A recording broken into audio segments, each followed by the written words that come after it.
All right, all right, all right. Welcome back to another live stream.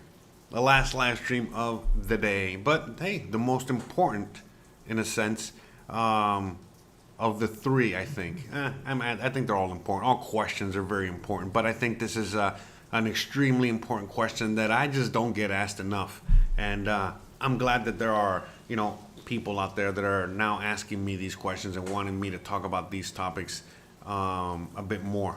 So shout out to everyone out there. Are we live? Is it going? What's going on?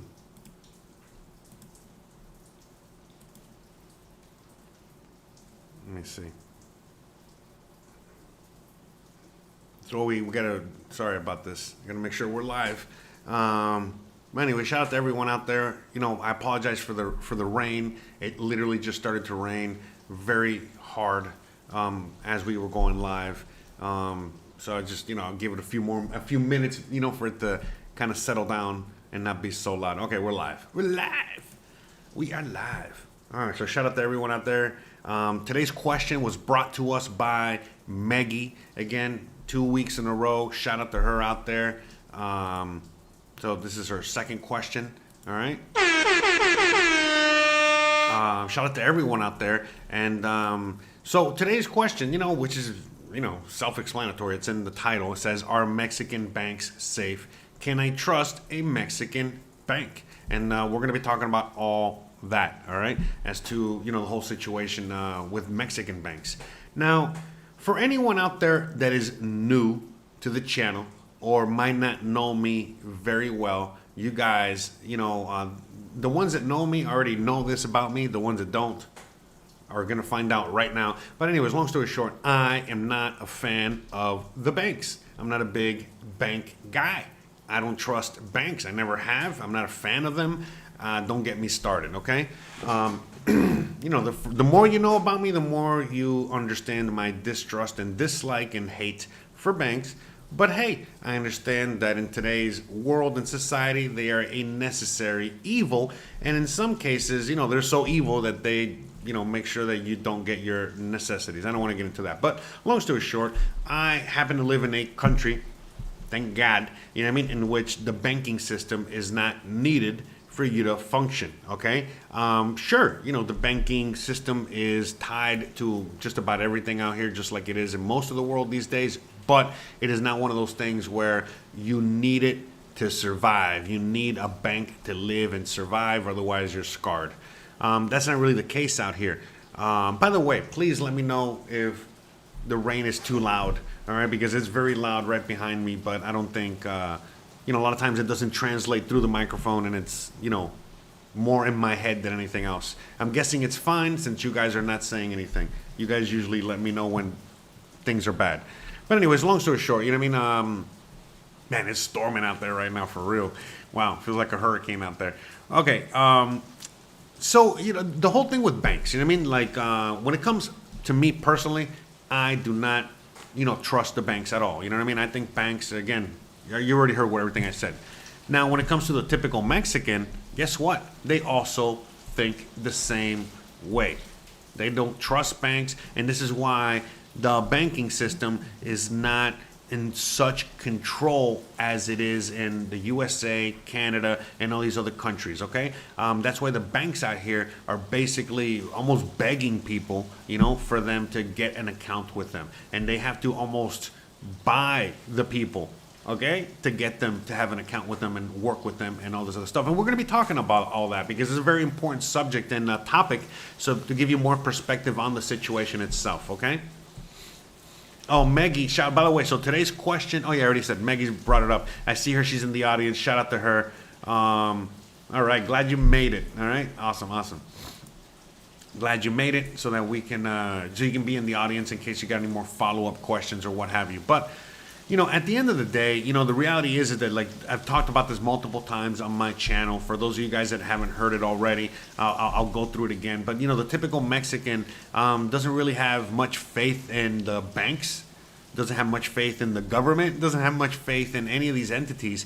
And it's for the simple fact because they have failed the people multiple times, over and over again. So eventually, you either learn or you're going to keep getting hurt. And most people in Mexico have learned to not get hurt anymore. So again, they put little trust and, again, authority figures out here, and put little trust or, expectations, when it comes to the government or the bank. So, for example, the majority of people out here, they only use banks, when needed or necessary. So a lot of them only keep money in there that they're going to be using on their day-to-day or to pay bills or whatever, but they don't really keep their money in there. They don't keep all of their money in there. They don't keep their savings in there. They don't do anything like that in there because, again, they don't trust the banks. Back in the 90s, Mexico had a major currency crash in which, basically it wiped everybody out. And the banks just took everybody's money, and one of those major monster crashes, and it devalued the currency to, what is it? They valued the currency to get to really, really crazy hyperinflation levels. Okay, to the point where back in the day, the dollar to the peso was pretty close, but then almost all of a sudden it was like $1 to 20 pesos or more. All right. I mean, this is like many, many moons ago. Okay. Like I said, early 90s or something like that. And, right now this is, 30 plus years later. All right. So things have changed a lot, but that is also pretty fresh in the minds of many.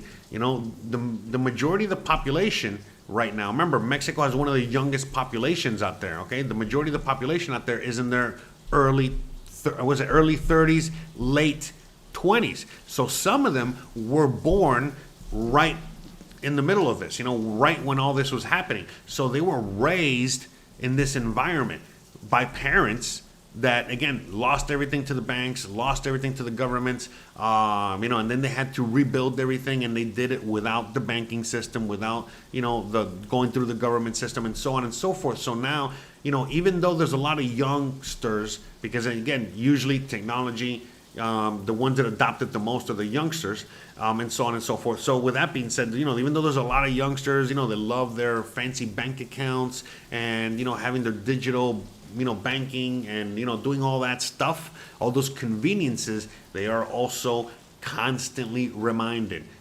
as to, not just that, hey, their parents were right and that they should not trust banks, but how they're constantly reminded, and it's not just by other people telling them, because it's still so fresh in many Mexicans' memories. But the fact that, it happens multiple times, where you'll have a certain amount of money in the bank account, and then all of a sudden it just disappears. And then you go to the bank to get your money, and not even Profeco can make that money appear again. All right. I don't even know what else to say. All right. And so, many people still have to deal with these situations today. And so how can you trust the bank if people have money disappearing from the bank from time to time? I'm not saying it's a regular thing. I'm not saying it happens, constantly, because it doesn't, but it happens enough so that the people don't put their money in there. Or at least if they put money in there, it's money that they can lose. So let's say, they put a few thousand pesos in there because they got to pay some bills. Hey, if something happens and that money disappears, it's not the end of the world. As opposed to like you're keeping, hundreds of thousands of dollars in there or pesos or millions of pesos or whatever it is you're keeping in there. And then it just disappears. And then what are you going to do about it type of thing, And even if you're fighting and you might fight to, get that money back, it's like, you really want to be in that position where you got to be fighting the bank for your money, and it's, all the structures are not on your side to help you get that money back. So yeah, to me, that's one major concern. Okay, you got to keep that in mind. Now, let's go to a question. The question that was asked of me. The reason that this question was asked of me is simply because, for example, in the U.S., even though we should not be trusting the banks, everyone trusts the banks. In fact, to the point where they take advantage of you, the consumer of the banking product every day. They take advantage of you every single day, and you got to just take it with no Vaseline. I don't know what else to say. And you do because you have to, because you're forced to. The end. And so that's why when you go to, like, let's say a U.S., there's many reasons for this, but one of the reasons when you go to a U.S. bank and you put your money in the bank, or like say like a savings account, they'll give you like a 1%, what is it, interest rate, or whatever. And you're thinking to yourself, well, wait a minute, if I keep $1,000 in a U.S. bank account, okay, and that $1,000 is only getting 1% interest, and then it's like 11% inflation, I'm actually losing money by keeping it in the bank for a year. But in Mexico, it's a complete opposite. In Mexico, right now, you're having a strong currency that is getting stronger, becoming more valuable the longer it sits. On top of that, now you have banks that are desperate and doing everything humanly possible to get you, the consumer, to have a bank account, and not just have a bank account, but also keep money in the bank and trust the bank. So how can the bank start earning the people's trust again? Well, they start offering amazing rates to keep your money in there. And so it's almost like gambling. I mean, it's the same thing, you know what I mean? So in a sense, like you put your money in the bank. Let's say you put $1,000 in the bank, and that $1,000, okay, will eventually, earn, let's say, 11 or 15% interest. Man, at the end of the and you have a very minimal inflation, or in fact, the inflation it's not even a thing, because the peso itself is getting stronger, gaining value as opposed to losing value like in the U.S. That's why it's like a triple whammy, and you lose value in a U.S. bank with U.S. currency. But in the case of today, right now, as of the making of this video, with a strong peso that's getting stronger, you keep your value, your money in the Mexican bank. It's paying you 11 or 15% interest a year, or whatever it is they're paying you. You're making money, and you're not doing anything. You're just keeping your money in there. Okay? So again, this is not financial advice. This is not, anything. This is just, I'm just letting you know what it is. Again, I don't trust the banks. I would, as tempting as that would be to do, you know what I mean? It's like, it's almost the same as if you're like day trading in a sense, you know what I mean? Only if you're trading, you got more control over your money as opposed to just letting it sit in the bank in a savings account or what have you. So I mean, that's how that works. Don Ricky says, how do Mexicans, Don Ricky is asking me, how do Americans pay rent in Mexico without a checking account, with cash? Everything's done with cash. One second. Anyways, everything's done with cash. Cash. Now listen, you can pay electronically. There are ways to pay electronically. You can pay with your American bank account to a Mexican account. There are ways to pay Mexicans with your American bank card. But long story short, everything is done with cash. Okay, cash. These are the Mexican notes. Okay, that are worth more and more every single day. But long story short, everything's done in cash. Speaking of cash, we got Greg out there with the $25. Shout out to you, brother. Muchas gracias. Muchas gracias. Thank you very mucho. Much appreciated. Yeah, again, I apologize for the noise, all right? I know, like I said, it's raining really loud out there. Hopefully it's not interrupting the content of today's video or what have you. So anyway, that's a situation with the banks, okay? So I'm not saying that the banks are, to the point where they're not trustworthy enough, where they'll likely steal your money. I'm just saying it happens. People have had situations with their bank account. When I mean people, I'm talking about everyone, mostly Mexicans. I speak from that point of view. Even though I'm speaking English and I'm speaking to foreigners, expats out there, the reality is that I'm really speaking from a whole, and I'm speaking, from the country's perspective, meaning, 99% of the customers are, Mexican. Okay, so remember, 95% of the customers in the bank, of a bank's, client base, are Mexican. So it's not you per se, okay? I have only heard like maybe one or two stories of foreigners or expats or Americans, whatever, having a situation like that happen to them. But again, that's enough to give you alarm. So imagine, but I've heard tons of stories of this happening to Mexicans. Most of them end up getting their money back. Not always. Okay? But anyways. But so, so how everything works in Mexico, the reality is that how everything really does work in Mexico is cash only. Everything's done in cash. And there are many, many ways in which, to protect yourself using cash, like for example, when I'm paying rent and I pay in cash, there's like a system that they have here in which, when I'm signing the contract, for a year, I'm also signing 12 receipts. And these 12 receipts basically are what I get, whenever I pay rent every month. So I pay, again, I sign a contract for a year. That's 12 months, 12 receipts. So every single time I pay, so these receipts are being held by the landlord, the person that's renting the house. And then whenever I have to whenever I pay rent, I give them the cash and they give me this receipt that I have already signed. So it's not something they're just making out of thin air. There's a protection. It has my signature on it. So long story short, we exchange that and we're good to go. If I don't get the receipt, they don't get the cash. If I don't give them the cash, I don't get the receipt. And that's how they can prove in a court of law something's wrong, in case, somebody didn't do their thing. But anyways, long story short, cash is a preferred method for everything out here, and that's just the true reality of it. You know what I mean? And banks are trying very hard and very desperately to get people to go and use the banks and use the digital system and use credit cards and debit cards, and digital payment. But most people are used to cash, and if they can't really trust the banks to the point of keeping their money in there, well, they're not going to really be running to be using this digital payment in Mexico. From the banks. We're not even talking about the CBDC stuff. You know what I mean? That's a very foreign thing out here because again, most people are they're not going to get rid of or wanting to stop using this cash. It's just the true reality of it. All right. Oh, we got Don Ricky out there. Shout out to you with the $5 super chat. Oh yes, I'll be able to get 2 cervezas. All right. I'll be able to get 2 cervezas with that. All right, thank you. From the local store, so thank you. I appreciate that. If I go to a bar, I'll be able to get 1 cerveza. All right?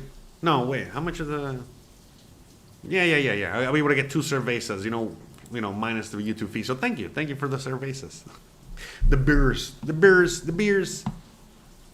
All right, by the way, let me see. All right, so Meggie...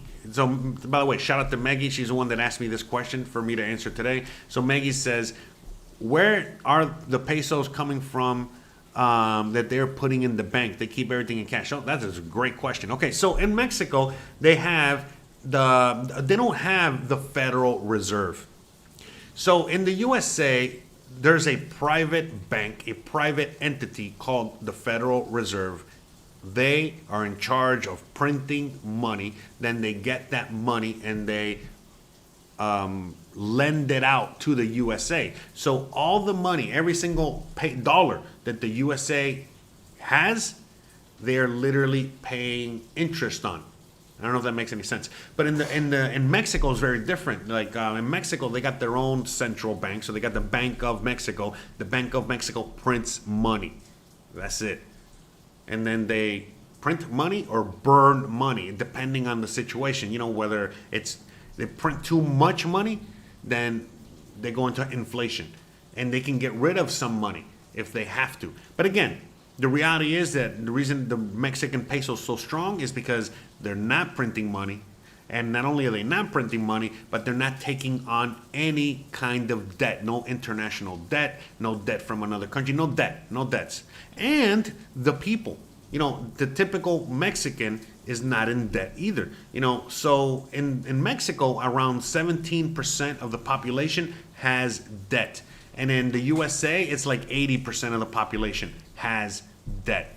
And in Mexico, it's usually small debt. And in the USA, you already know, not just student loan debt. I mean, I'm talking about consumer debt, that could be, 20, 40, 60, 80, $100,000 in crap.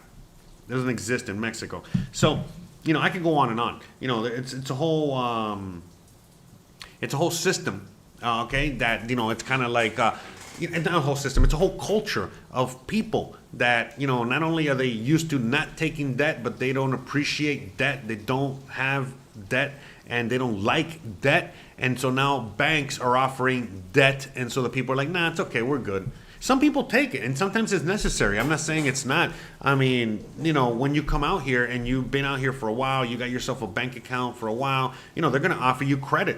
I'm building my own credit out here in Mexico. It's funny because out here, they give me a lot in credit, just being me. And in the USA, I mean, like I said, I can barely get a bank account, let alone a credit card. You know what I mean? So just to show you how different things are. And why do they give me so much credit? Because basically, I mean, I move money through the bank, and I don't pay through many purchases with my bank card. Almost everything's in cash, but they just see cash coming in, cash coming out, cash coming in, cash coming out. And so they just are basically, oh, this guy has some money. Again, it's not a lot of money. Again, I make what a low middle class or middle class, Mexican is making out here, low middle class, all right? So I'm just a low middle class Mexican. But again, that's enough, for them to see that there's money to pay for debt. So they offer debt, or offer credit cards, or offer credit, or offer what have you, okay? So, but most people don't take it. And then that's why even when they do offer these credit cards or these credits, they offer very low interest rates, as opposed to the USA where it's high interest rates, and I could go on and on. So, even when you're going to take on debt, they charge you as little as possible compared to the USA. And things have changed because they used to charge you more, and things used to be more expensive, and things used to be, credit was more expensive and things like that, but not so much anymore. Things are very different. And that's a very interesting, just thing. How things are done out here. But when it comes to people in Mexico and how they, how they save money, how they go on about their, how they're going to, really appreciate their cash, their money. What they end up doing is what people have been doing since the beginning of time, in a sense, or since the beginning of money and currency, which is have these shiny things, these silver and gold coins. So here in Mexico, okay, again, things have changed. When I moved to Mexico 5 years ago, I used to go to Banco Azteca, and without any ID, all I needed was one of these, okay, basically one of these, and trade one of these for one of these. And I basically would say, yeah, I want X amount of silver coins, and they'll be like, all right, it's this amount of money, and I would just buy it with cash. That's it. As time progressed, they were asking me for my ID, which in this case it would just have been, my passport. That's the only valid ID, no matter if you're a permanent resident or not. But anyways, passport. And then it got to the point where, it's been over a year now, 2 years almost, where they don't care. They don't want no ID. If you're not a Mexican citizen, you are not getting access to being able to buy gold or silver. Thank God that I'm married to my Mexican wife. And my Mexican wife makes the family purchases of silver and gold. But long story short, that is how people save out here. They don't put their money in the bank. They don't trust the bank, but they trust gold and silver.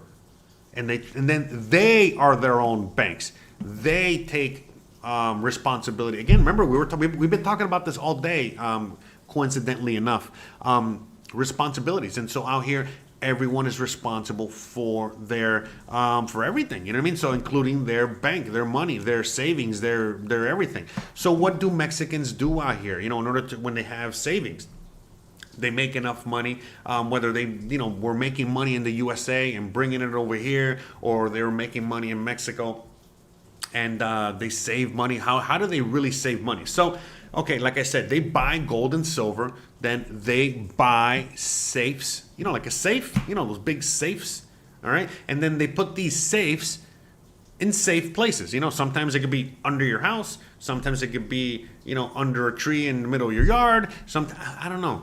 Get creative, okay? Figure it out, but there's ways in which you can store your valuables and keep them protected. You got to protect them. You. Again, Now when you get, when I get that question asked, it's like, oh, how come so many people have dogs? How come so many people have bars on their windows? So many people.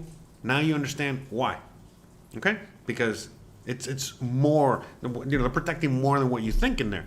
And yes, if somebody comes in there and, tries to do some bad things to you, you can also do bad things to them. But that's another conversation. Long story short, I've met people that work for like Pemex, like the oil company. They make a lot of money and they don't keep their money in the bank. In fact, because I remember the one time I was talking to this person that works for them, they make a lot of money, a Mexican making a lot of money for the oil company. And long story short, something happened where they just froze their account for like a day or something, some bull crap. And long story short, that was enough to scare that person to the point where they're like, all right, I want all my money out. And they took all their money out and, whatever. But what happens? Once you start getting to, by the way, $1 million pesos is around $60,000. So once you start getting close to like 500,000 pesos, 1 million pesos or above, a lot of money, what are you going to do? You kind of want to put it in the bank, but you already know what the situation is there. So what do you do? And there's only so much gold and silver you can buy, correct? So then that's where people buy property. That's why you see many Mexicans, no matter how humble they are, they could just be out there selling bananas. They could be out there being a taxi driver, just being construction worker, whatever. But if they are due diligent and save money and do whatever, they can buy a home, buy 2 homes, buy 3 homes. In many cases, for example, some of these younger millennials, they inherit homes that their parents were able to buy or grandparents are able to buy. So for example, and a lot of Mexicans out there, in their 20s, 30s, already off the bat, they're going to inherit a house from their parents. Their wife, spouse, whatever, they're also going to inherit a house. So now they got 2 homes, so they don't got to purchase a home. All right. And then if they work hard and they got whatever, they might be able to purchase another home. And then these homes that they purchase, that is a hard asset. And that's how they keep their money safe, because you can't just take a house. You know what I mean? You can't just take, so that deed and that land is all belongs to you. The house belongs to you. That whole thing belongs to you, especially if you put it to work. Now you're putting money to work. You get more money. So long story short, that's why a lot of Mexicans do, when they get to a certain amount of money, when they start buying properties or start buying land or start buying homes or start buying, and even if they're just sitting on that home, it's just, think about it. It's like, where are they going to keep their money? Where are they going to put their money? They can't really put it in the bank per se. They can't keep all that money in the safe in their house. So you might as well just buy a home. And it's just going to appreciate with the years, correct? So, just so you can get an idea. Oh, shout out to Teresa out there with the $2 super chat. Thank you very much. Shout out to you. But anyways, I hope that makes sense. So, all right, let me see. Oh, thank you for the kind words out there. Meggie Price says, I guess my issue is that I am moving there. I'm taking all of my savings. If I keep it all here, it is losing value all the time compared to the peso. Correct. So this is why, again, you have to think outside the box as to how you're going to keep your money in there. A question that I get asked a lot is, do Mexican banks have safety deposit boxes? Honestly, I have no idea. And I was supposed to, find out for today's question, and I didn't. My bad, Maggie. I completely apologize for dropping the ball. But again, with everything I was just saying right now, if I'm not keeping my money in there, I'm definitely not going to keep my super crazy valuables in there. Are you kidding me? So, and especially in the US, you can just look it up after you're done watching this video, after we're done with the live stream out here. But if you guys are curious, you guys should look at, safety deposit boxes in the USA, just news stories, like ABC News, local, news here in Boise, Idaho, whatever. And just look at all the local news stories as to how many people, have kept a safety deposit box for, a decade or whatever or longer. And then they go to check on it one day because they need to get XYZ from there and it's not there anymore. And then the bank is like, oh, sorry. And then when they look at the contract, it says, yeah, they can do whatever they want. And that's it. You're done. So look, long story short, I don't trust a safety deposit box no matter where they are. So you are the safety deposit box. And so that's why, think about it. If you are keeping a safe that will be acting like your safety deposit box and you already know cash can get pretty bulky, what are you going to do? So that's why, again, people buy properties. You know what I mean? That's as simple as that. You know what I mean? They put their money in land. Or again, what are you going to do after a while? You know, again, these people are being almost forced to put that money to work, build the economy. Some people, you know, they have a home, they rent it out, they, you know, might turn it into a business. I could go on and on and on. So that's what I'm saying. You know, Mexico's, you know, they get a bad rap for being a poor country or a third world country or whatever, but it is anything but.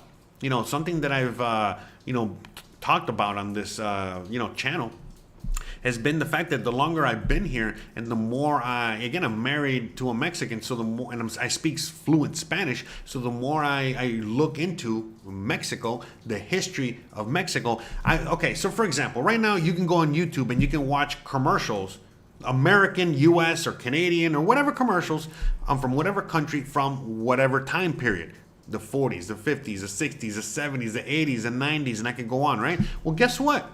You could do that with Mexico. And when you start seeing like just commercials, let alone footage, you know, like stock footage or, you know, whatever, just regular footage of Mexico. But anyway, you start looking at Mexico in the 40s, the 50s, the 60s, you're like, wait a minute, this is exactly like the USA. In fact, in some eras, you know, like the early, you know, again, the 40s and 50s, nicer in some cases in the USA. Then Mexico had its really rough period, all right? Then the 90s, the whole crash came, again, all rough, all right? And now after, you know, these last few decades, we're now coming out of that roughness, and now Mexico is beginning its golden period from here on in. I mean, again, you know, it's still rough around the edges, but I'm just saying, you know, things are drastically changing around the world, and also in Mexico. It's just that, again, because of how things are structured in Mexico and how things are structured in the USA or Canada or Europe, you know, some countries are going to fall into slavery and some countries are just going to be like reaping the rewards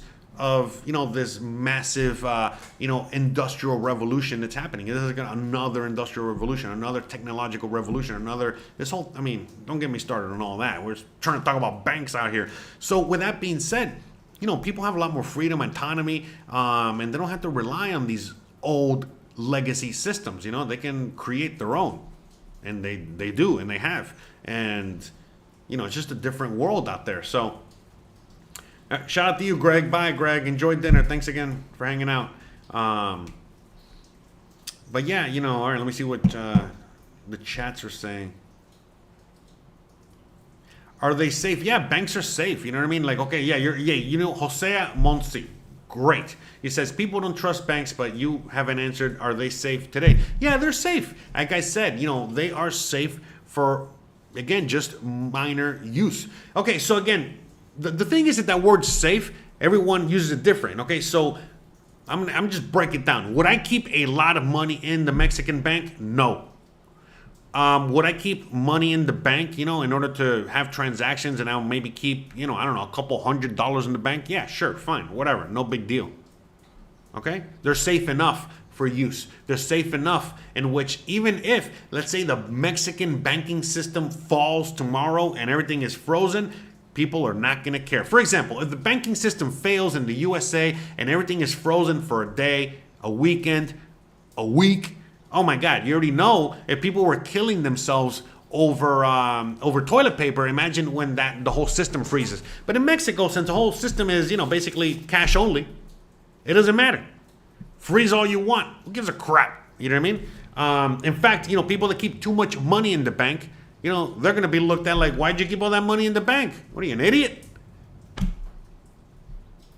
So the reality is that, yes, you can trust them for day-to-day use, you know, just regular day-to-day use. So, you know, when I get paid, you know, when I get money, you know, yeah, I keep money in the bank account so I can pay certain things. I got to pay my internet bill. I got to pay, you know, my Spotify. I listen to a lot of music, okay? It's very cheap out here. Anyways, you know, there's certain things that we all pay for, okay? And it's just a lot easier to just, you know, okay, I keep a couple 1,000 pesos or 100 pesos, you know, in my bank account and just let it, you know, do its thing. And then everything else I pay cash only. So for example, I used to pay my electric bill, my CFE bill, cash, and then eventually I was like, oh, they have a pay online option. So all right, let me pay online.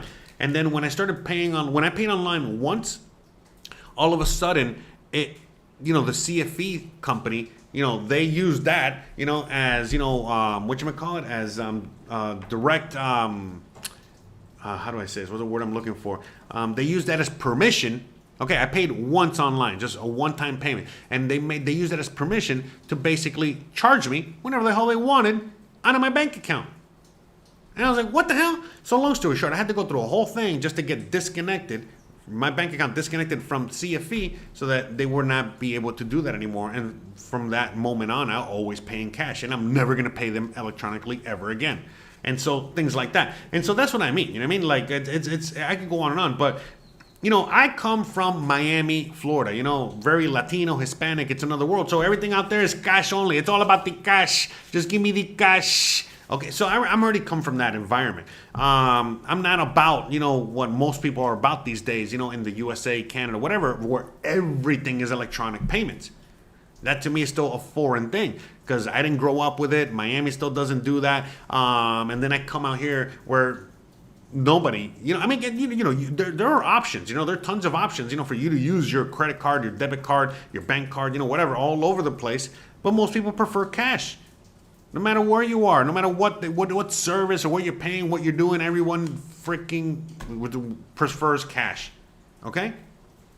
And that's the reality of it, okay? And so since we're living in a very cash-friendly society out here, when the typical Mexican can go to any bank and buy silver and gold, we have a very strong economy. So for example, the banks out here, they're not trustworthy to the point, like where they might be trustworthy in your mind or mindset. Remember, we all have a different idea of that. You gotta, do your own, you got to figure out what's best for you and what works best for you. So for me, what works best is just to keep a minimal amount in my bank account so that I can use it for Uber, so that I can use it, to pay, minor little bills here and there and just not worry about, certain things. And that's it, but I don't keep that much money in there. Now, do I have money flowing through there? Yeah, of course. I got to get the cash, right? So, and that's it. So, for example, it's not a requirement, for you to have, all this cash in your bank account in Mexico in order for you to get credit or get all these other fancy things. It's a very different animal out here. But long story short, like as I was saying, the banks in Mexico, still all sell gold and silver. And since they sell gold and silver, again, it allows the people to purchase these things and allows them to save in these things and allows them to not have to rely on the banking system.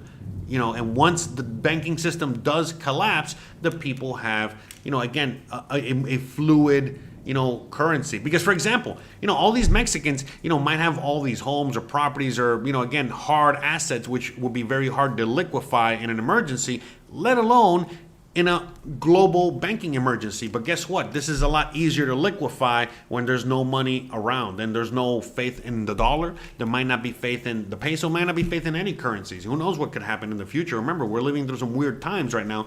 So in that sense, in which, dollars or pesos or nothing might be valuable, this will still be valuable and will be accepted at the bank out here. And you can use it, like it's intended to be used, as currency.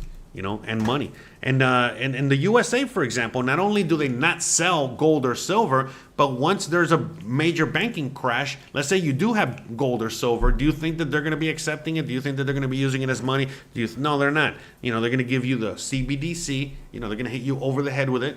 Fed now, enjoy it, and suck it, and that's it. And so we're not, and if you don't, you're not going to be able to function. And that's not how it works in Mexico. You know what I mean? Like every single thing can be paid in cash and everyone prefers cash. It doesn't matter if you're the biggest corporation on earth or just, your neighbor, that's selling you, just fixing your tire and you're just paying him, So Meggie Price says, yes, we are buying a condo for starters, but I am uncertain about all of our money we plan to live on along with our Social Security. So look, that's another thing too. I got this asked very recently in a Zoom meeting, in a Zoom call. By the way, I do personal one-on-one consultations for anyone out there that would like to have a one-on-one chat with me about whatever. But anyways, we were chatting about that. We were talking about the fact that, like, hey, is it still a good idea to buy a home right now? The reality is that, the best time to buy a home was years ago, a few years ago, not too long ago. The best time to buy a home in Mexico was a few years ago when the dollar was at its strongest against the peso, and the prices were still relatively, not low per se. They were already coming up in price, but they were still affordable. Now, today, houses, are getting more expensive. Property is getting more expensive, here, just like everywhere else. But now your dollar's worth a lot less, so they're getting even more expensive because the exchange rate doesn't give you as much as it used to. But again, even with that being said, it is still a great idea to buy a home. Why? Because you buy a home and you're good. That's it. You're done. You don't got to pay rent ever. You don't got to worry about that bill. It doesn't matter what happens in the long run when it comes to the exchange rate. You'll be fine because you're not going to have to worry about your rent increasing just because the exchange rate is not in your favor anymore. You follow me? So it's always a good idea to buy a house. And then, when I just told you what I just told you about how most Mexicans, really hold their wealth, how they really do it is by buying a home. Once they get enough money, they buy a home, and that's where they really keep their wealth. They got a lot of money, they buy more homes, they buy more property, they just keep doing that. Because that's really, what else are you going to do? Give it to the bank? Nah, no, thank you. You know what I mean? That's the thing. And it's a different culture out here. You know what I mean? People, if all of a sudden you say, oh, look, I got all this money in my bank account, and then someone else shows up and be like, yeah, I got like 6 houses. Listen, the guy with the 6 houses is looked on as richer than the guy with, double the money in the bank account. You follow what I'm saying? Because it's like, really, you're dumb enough to keep all that money in the bank? You know what I mean? And as opposed to like the other guys, like, man, this guy was smart enough to buy 6 homes, maintain 6 homes. Those homes are probably making money for him. So Meggie Price says, I prefer silver. Yeah, well, the reason is because silver is inexpensive. Gold is expensive. I don't know what else to say. You know what I mean? And also, silver is a very important element to everything we do. Silver goes in every electronic. It goes in every, people talk about all these metals, all these, the cobalts of the world and all these other, what you call it? Like, those fancy metals, what do you call all the super crazy futuristic metals, the ones that go on the cell phone and all that stuff, but they completely forget about gold and silver. They're also very important for electronics, especially silver. And on top of that, when we're really talking about, let's say that we're having a currency crisis, we're having a situation, people are not going to be trading in gold. It's just not. They're going to be trading in silver like they always have. There's a saying, I forgot what the saying goes, but I think gold is the money of kings and silver is the money of the working man, in a sense.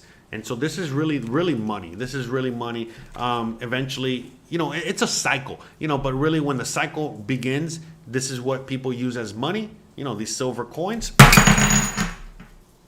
Oh. Sorry.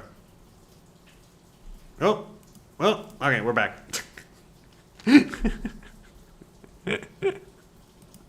Bruh. Anyways, so how the cycle begins is that people use, silver coins, or I took it out of the plastic, or if it popped out of the plastic on its own. But anyways, people use these silver coins, as money at the beginning of the monetary cycle. Eventually, these things become too bulky, too big, too cumbersome to use on a day-to-day basis. So then, then banks offer to say, hey, look, instead of using these, you can just use these. A lot easier. Today's world is digital. But long story short, it's all about trust. And so eventually, we come to a system, which is the system we have now. Today's monetary system, where we have these pesos or dollars or whatever, they're backed by nothing. And that's why they can just print into oblivion. That's why they can print dollars into oblivion. But, in the real world, when the monetary cycle begins, usually how it works is that, this is worth this, or something like that. There's maybe this is worth this. Okay? And then basically, they're interchangeable. They're exactly the same. This is just an IOU. It's just a paper representative of this. And you can exchange this for this at any moment. And you can do that in Mexico. You can't do that in the USA with the dollars. You really can't. You know what I mean? Like, They won't accept it. And so that's really what it is, okay? These are just coupons, okay? These are just IOUs for this, okay? Which is the real money, gold and silver. But really silver, because this is, again, you know what I mean? Think about it, you know, the world that we're living in today, all right? So, hope that makes sense. I'm reading some comments here. Don Ricky says, do you pay your cash? Do I pay my bills in cash? Yes, everything. Yes, everything. Oh, okay. So, honestly, for me, it's easier to just go to OXXO and pay my light bill, pay my water bill, pay my whatever. Okay, so honestly, it depends on, okay, how it works. So, for example, let's say my CFE bill, my CFE, which is my light bill, I go pay in cash at the OXXO. If I have a CFE power company kiosk, you would just pay at the kiosk. It's even easier. It's because it's you know, direct payment. If you pay like at an OXXO or you pay somewhere else, you got to pay a fee, a convenience fee for paying it there. All right, but I just pay the convenience fee. You know what I mean? Because to me, it's worth it because it's a lot further away to go to a kiosk than it is to go to the OXXO. Now, when it comes to the water bill, I pay that electronically because they don't just take payment out of my account. They wait for me to make payment. Same thing for the internet bill and same thing for certain things. You know what I mean? Some things I have an automatic payment like Spotify, you know, because that's more like an American. And I know it's not an American company, but it's more a westernized country, whatever. So I just go with the automatic payment on that. It's only a few bucks anyway. And things like that. But almost everything, like I would say like 85% of the things that I purchase are cash. Always cash. Uber, I prefer to use a credit card. You know, I'm sorry, not credit card, my debit card, my account. So again, that's why I always kind of keep money. The reason I keep money in my bank account more than anything else is for Uber. It's just like an Uber balance. You know, it's like my Uber bank account balance. You know, that kind of thing. To tell you the truth, and that's it.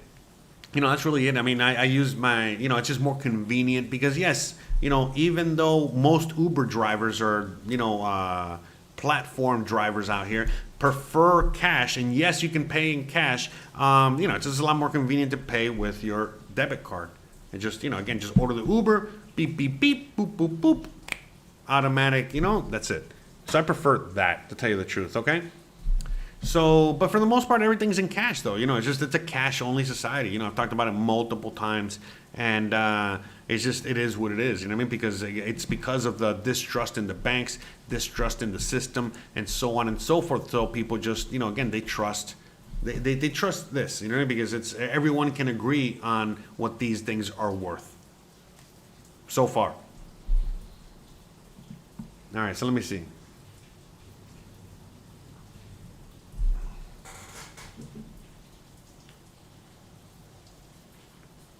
Oh, Sergio, huh? You heard the coin ding, and it's real. Yeah, I mean, I love silver. You know what I mean? Like that's the reason. Again, it's because, to tell you the truth, you know, for anyone that really follows very closely this whole world, you know, when it comes to like gold, silver, you know, whatever, you realize how undervalued silver is. Silver is literally the most undervalued commodity thing on earth.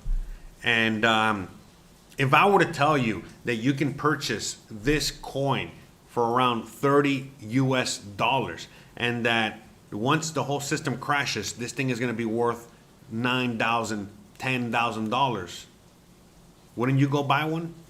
You know what I mean? And that's kind of like what a lot of people that hold on to gold and silver bet on. And if you really look at it, this thing has the most upside. Yeah, look, I'm a big crypto guy as well. Don't get me wrong. A lot of you guys know. Look, I'll show you how big of a crypto guy I am. Look, speaking of how much I love silver, look at this. I got a silver Bitcoin.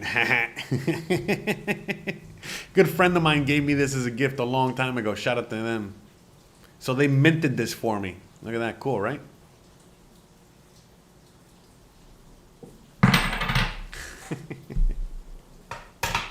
So yeah, no, I'm about crypto, but let's not get it twisted. You know, the reality is that, you know, there's nothing like something physical. Sorry.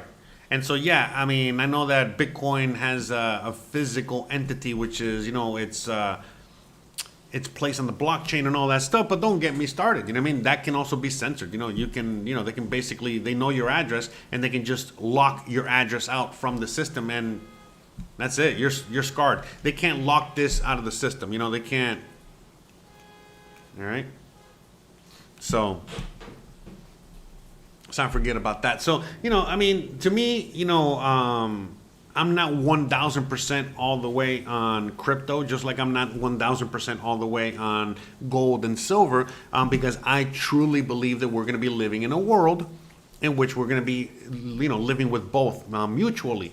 And this is why you're seeing things like you're seeing right now, where many countries are trying to get rid of crypto and they're trying to bring in their own CBDC, you know, their central bank digital currency, okay? And trying to get rid of the actual digital currency out there. And now they're trying to, you know, again, bring out their product or their better, you know, or whatever it is. You follow what I'm saying? And so, you know, we're living in a very interesting world, but at the end of the day, you know, while they're figuring all that out, while all that stuff is happening, while whatever, you know that what, you know what this is. And many people around the world know exactly what gold and silver are.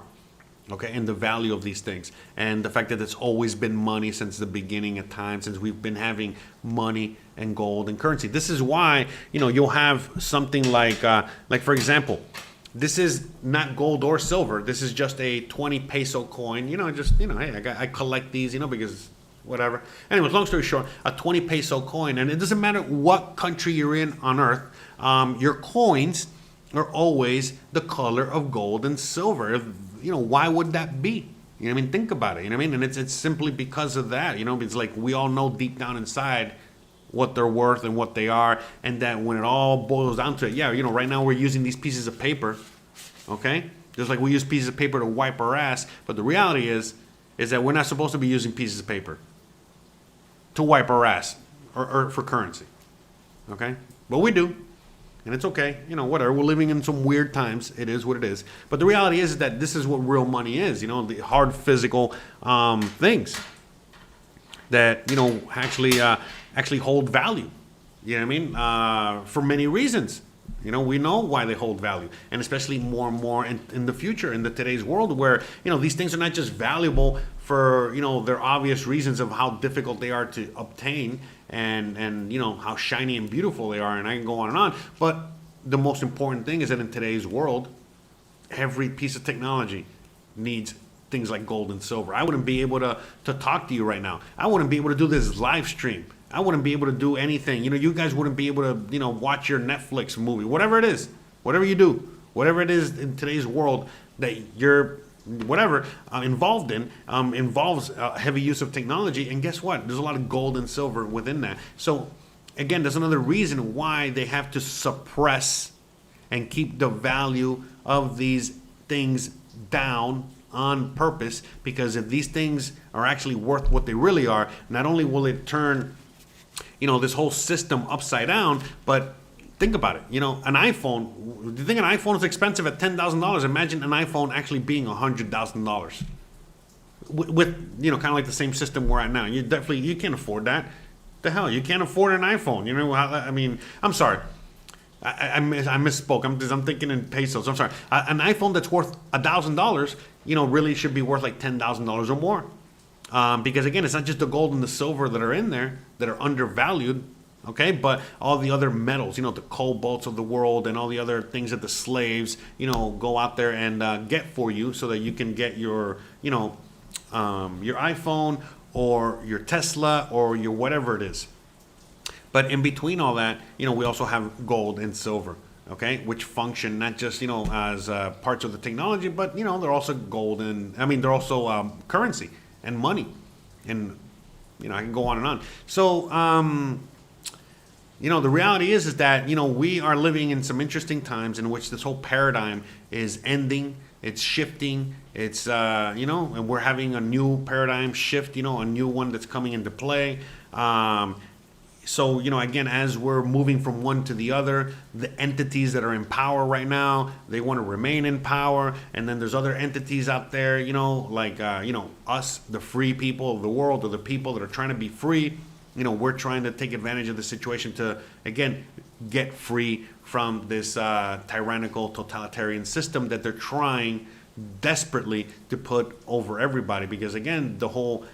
What they want to do is that at the end of the day is that they want to create, a digital currency in which they own, run, create, and you have to rely on it and you have to use it. Otherwise, you might as well not exist. And, again, the whole social credit score, all of that stuff is coming. And so, I know this video turned into a long rant about something else now, but it's all kind of stems down to the banks at the end of the day, believe it or not. And so that's kind of like where we're at right now. And so we're living in a country in which the people do not trust the banks or the government or anything like that. So as this whole thing is being rolled out, this whole new world is being rolled out by these people in power right now, it's not going to really stick in countries like Mexico. Because it's just the fact that, they still, even to today, right now, they don't trust the banks. You know what I mean? And the banks are desperately doing everything humanly possible to get as many people on board to their banking system as they can, and they can't do it fast enough. And the reason they're trying to do that is because they're trying to get everybody, stuck on that system, okay? So that when the whole system crashes, they're stuck to that system and they have no way out. But not only do people have a way out here, but the people have, understandings of other very important systems out there for them to, again, be safe and protect themselves, protect their value, protect their wealth, not have to rely on the digital banking system, not have to rely on the digital bank, not having to rely on the bank, not having to rely on the government, the system, the anything. They're all, for the most part, self-reliant and self-sustainable, which is freaking amazing. Look at that. Shout out to you, brother. Sergio Corona with the $500. 500 peso super chat. Shout out to you. So we got Sergio out there, just sent me one of these bad boys. Okay, and by the way, just so you can get an idea as to how much this used to be worth. Okay, so at the beginning of the year, this was worth $25 US, and today it's worth $30 US. So you see how it works the opposite. But again, if you are, if you have dollars and you're trying to purchase this, now it's more expensive. From a dollar's perspective, you got US dollars and you're trying to purchase one of these or exchange it for one of these. It used to cost you $25. Now it costs you $30 to get the same note. But again, if you would have just kept this note, you would have appreciated 20% in value, give or take. So anyways, shout out to Sergio for the 500 pesos. Hells to the yeah.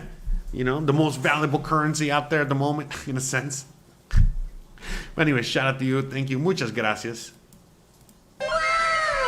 I will definitely be buying me another coin. In fact, I'm on standby. It's just that every time I go to the bank, they don't have any coins to sell. For a while now. For a very long time, I have been going to the bank. We go, obviously periodically, and almost never do I see coins for sale anymore. So that's also shows you a lot. In fact, I was at the bank the other day, and the representative was talking to me, and basically they were saying, hey, look, we got this new vehicle of investment, a new investment vehicle in which basically you deposit pesos and we give you dollars in return. And I'm like, no thanks, I appreciate that. If it's the opposite, I'll do it. And the representative was laughing. It's like, yeah, I wish. So even the banks, they'll tell you to your face, and they know straight up what's coming and what's going on. They're not selling silver anymore because there might not be any silver to sell, or they just are hoarding it, don't want to sell it. And even in the bank, they'll be like, hey, we got all these dollars. You want them? We're going to give it to you at a great price, in exchange for pesos, and they can't give those dollars away, basically. That's where we're at, So very interesting times, I'm not going to lie, because when the bank was telling me that the other day, I was like, really? And again, there's a lot of people that don't know about these things. And a typical, let's say a Mexican that doesn't know too much or well versed on these things that are going on in the world right now, they might look at that as a great investment vehicles, where they think, they're going to be able to, lock in a value and it's going to be worth more in the future, when the reality is that all they needed to do was just buy silver. So, or gold, So, FYI. So, interesting times that we're living in right now. So, just to come full circle, Are Mexican banks safe? Yeah, they're relatively safe, just like any other bank, I guess, for just for the intents and purposes that you're going to be using them in, meaning as a payment vehicle, where you're going to be able to put some money in there for your convenience so that you can pay things like, just minor things. So in that sense, they're very safe. They're very safe. By the way, shout out to Henry with the $2 super chat. Shout out to you. I don't know if I said, I apologize for that. Shout out to you. Shout out to everyone out there. But anyways, so yeah, they're relatively safe when it comes to that. But the next question is, can I trust a Mexican bank? The reality is that the answer is no. I mean, trust them again with small amounts of money. I can trust them, with. It's like this. Don't put any money in a Mexican bank account that you're not willing to lose. But again, I'd say this to any bank. If you do not even the U.S. bank. I don't. Anyone out there that still trusts U.S. banks or trust any banks at all. I mean, I don't even know what to say to them, to tell you the truth. But the reality is that you shouldn't be trusting any bank. Again, if you guys saw what happened, months ago, a year ago, when even U.S. banks were crashing and people were out of money. Out of their own money, they couldn't get that money. Currently today, again, you got safe deposit box, they can just make it disappear. You got nothing, to claim. When it comes to, many times, whether you got your Chase account, Wells Fargo, Citibank, whatever it is, how many times did they freeze your account or even close your account or, again, do whatever they want with your money, with your account, with your everything. So that's the reality of it. If you're gonna just, ask me straight up, are Mexicans banks safe? Yeah, for small things. Can I trust a Mexican bank? I don't trust any banks, and you shouldn't either. So I hope that makes sense, and I hope you use that, common sense, and I hope you use that knowledge, going forward as well. With not just your Mexican banking, but your banking as a whole. Now. The problem lies in the sense that, like right now, there are people that have a lot of money in a bank, in a U.S. bank account, in a Canadian bank account, in a foreign bank account, and they're trying to bring all that money and value here to Mexico. And you're seeing difficulties with that as well. They are not, appreciative of the capital flight of the money leaving, the country. So it depends on, your situation, the currency you're using, like in a country like Canada, they probably don't want the capital flight. They probably won't want those those Canadian dollars out of the country. They want them in that economy. But when it comes to, like, let's say the U.S., oh yeah, no, don't worry about it. Like you can, the more money out there, the better, the way they look at it. Again, with all the money printing they're doing, all the hyperinflation that's going on, the reason for that is because they can't give the money away fast enough. And so the reality is that how are people, how are countries around the world going to stop using dollars if they keep getting dollars as gifts? So, you just going to like the whole BRICS, and the whole, other currency taking over the dollar. That's not gonna. How is that gonna happen right now when, like I said, all over the world, the dollars are being given as gifts to all kinds of governments around the world, not loans, gifts. And so, you just get all this cash. What are you gonna do with it? No, you're not gonna take it. No, of course you're gonna take it and you're gonna use it. You're gonna put it to work. So that's kind of like what's going on with all that. And the reality is that.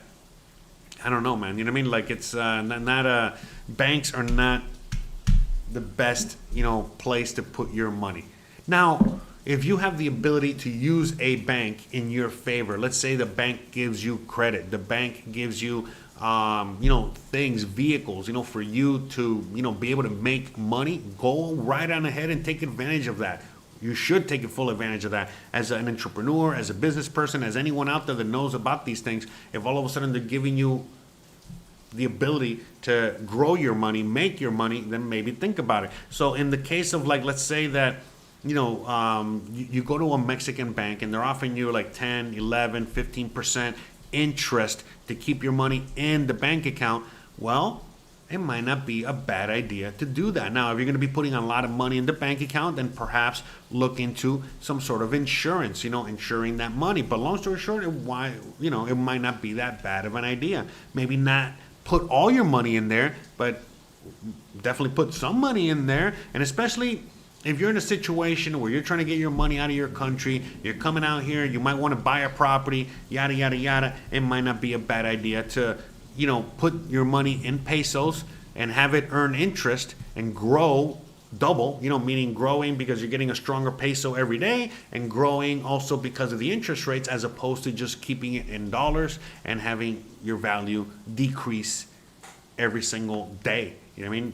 Because of the hyperinflation, the devaluing of your currency, and so on and so forth, So hope that makes sense. So, all right, guys, I think, yeah, man, I've already been talking for over an hour on this topic. So what we're going to do now is I'm going to just wait for the audience, to see if there's any questions out there, if you guys have any more, comments on the topic.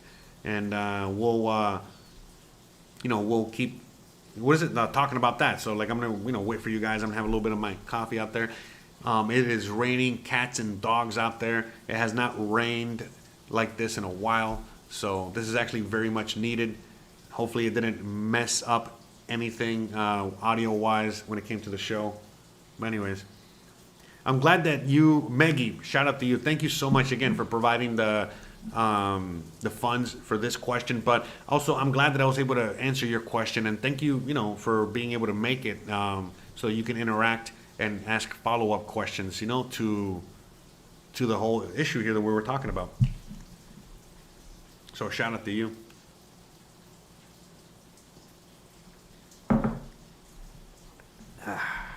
Coffee. What kind of coffee am I drinking? I'm drinking espresso. It's cold right now. And actually, I already drank all my coffee. This is my wife's leftover coffee because she didn't want any more coffee. And she mixed it with some water. Awful. I know. So I'm drinking, in a sense, I'm drinking an Americano. Oh, I drank it. It's already all done. All right. But it's one of those days. Like, I mean, again, if you were following me earlier, you heard the lightning, huh? That didn't scare me this time. Man, I gotta start wrapping this bad boy up, all right? Because, the storm is getting worse.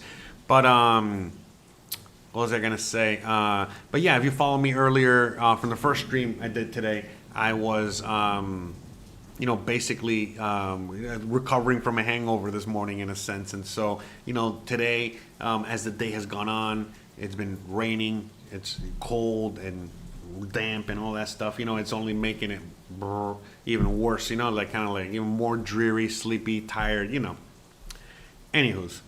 So I think we're gonna start wrapping this bad boy up though, because I feel like we've already answered every question we can when it comes to this topic. So anyways, I want to give a big shout out to Sergio Corona with a 500 pesos, or basically $30 super chat. Shout out to Henry with the $2 super chat. We got, shout out to Teresa with the $2 super chat. Shout out to Don Ricky with the $5 super chat. And shout out to my man, Greg Esser, with the $25 super chat.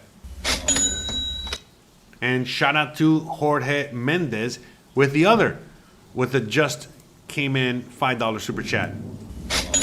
Uh-oh. You guys hear the thunder out there?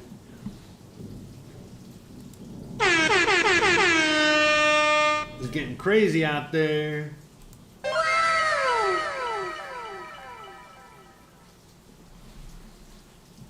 All right. Jorge says, "Hola, Jose. How are you? Always good comments on your program. Thank you, thank you, thank you. Shout out to everyone out there. Muchas gracias." Hugo Flores says, "Hello, Jose. Maybe as you said, you might get more in interest in Mexican bank at this moment." Correct. Yeah, you're definitely getting a lot in interest rates. Oh, awesome. Okay, I'm glad you guys are enjoying the rain. Nice and peaceful. Yeah, it does sound nice, to tell you the truth. But yeah, shout out to everyone out there. But yeah, I mean, look, long story short, you know what I mean? Like, I hope that this video, I hope this video was more, what is it? Like, it brought more light to the whole issue of banks and the banking system in Mexico, and how people in Mexico feel about banks, and how you probably should feel about banks if you're coming out here.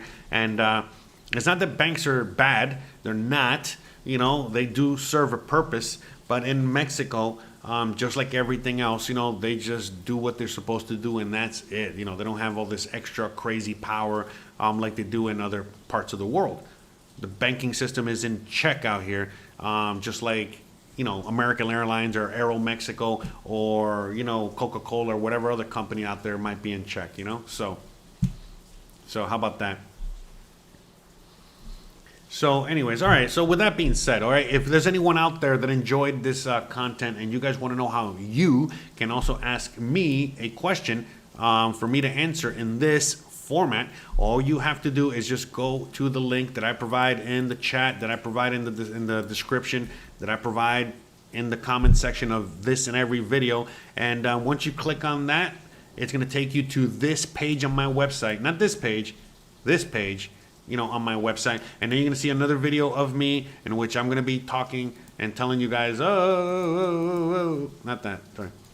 Talking to you guys and telling you guys, explaining to you guys a little bit more in depth how this works. But long story short, how it works is that you have a question, you send me an email with that question. I answer your email, and we discuss, a price point, for that question, depending on the question, depending on the severity, the depth, the length, all that of the question. And so many other factors will depend on the donation. And again, you can also feel free to, offer a donation when you're reaching out to me and all that good stuff, and we can go from there. But, long story short, it's a small, short negotiation, and I get to answer your question live on air, and keep this video on the internet forever. So not only do I get to help you out by answering your question, you get to hang out with me, we get to interact together, but at the same time, I get to help out everyone else in the audience that might have the same question, or might not have the same question, but now all of a sudden they get that question answered, and so on and so forth. And if you want to see all of the questions that I've answered in the past, all the topics that we've talked about in the past, you can just scroll through down here, and you can see all of the questions, everything. And again, there's no question that I won't answer. It's very rare for me to say no to a question, but again, there are times. But long story short, this is how you do it, and how you are, and the method of how it's done. Also, every single month we do a question and answer session where I go live, and I'm just live for 2 to 3 hours, give or take, answering all your questions, lightning round style, just like the lightning that's hitting out there. So anyways, we go lightning round style, and I'm basically answering your questions to the best of my abilities, live. And so next week, we're doing our 15,000 subscriber special, because we just broke 15,000 subscribers today, basically. I think it was yesterday, but whatever. Anyways, and it's happening so quickly. Yay. I'm basically about 1,000 subscribers a month, which is pretty awesome. And so last month we did 14,000, as you guys can see there. And then this Thursday, as you guys can see on my YouTube page, we're going to be doing the 15,000 subscriber special. I already got it there. So again, if you want to make sure you don't miss a thing, all you have to do is make sure to subscribe, like. Once you're on my YouTube page, make sure to hit the bell icon all the way to the top right where you can see it there.